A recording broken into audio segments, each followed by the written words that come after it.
செயலாளர்.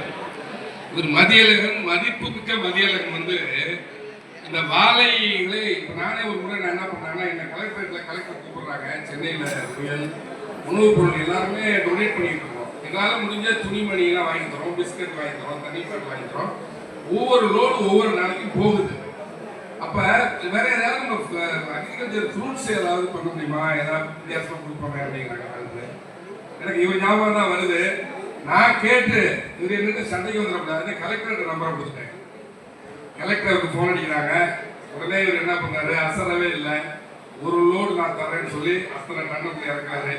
ஏன் இவர் நம்பரை கொடுத்தோம்னா, வருடா வருடம் மருத்துவக் கல்லூரியில் இருக்கிற நோயாளிகளுக்கு பிச்சை பவுண்டேஷன் எப்படி உணவு மருந்தெல்லாம் கொடுக்குறாரோ, அது மாதிரி வருடா வருடம் அங்கே இருக்கிற நோயாளிகளுக்கு 4 பழம் ஒரு வேலையில் போய் எல்லா பெட்டுக்கும் போகும். மேம்பாலத்தில் ஒரு பள்ளிகள் இருக்காங்க, ஆதரவற்ற குழந்தைகள் இருப்பாங்க.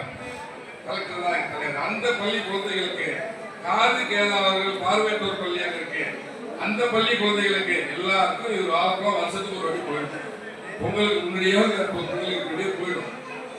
அந்த அளவு சிறப்பாக இருக்கிற மதிப்புமிக்க அந்த மதியழகன் அவர்கள் இந்த வாழைப்பழத்தை மதிப்பு கூட்டு பொருளாக ஆக்குவதற்கு நிறைய சொல்றாங்க. நான் நெட்வொர்க்லாம் போட பார்க்குறேன்.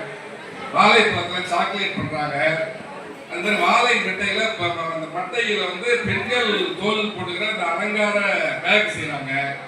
இதெல்லாம் அவர் செய்யறதுக்கு அங்க இடமே இருக்கு. அவருக்கு அவர் சின்ன ஒரு மினி தொழிற்சாலை அமைக்கணும்.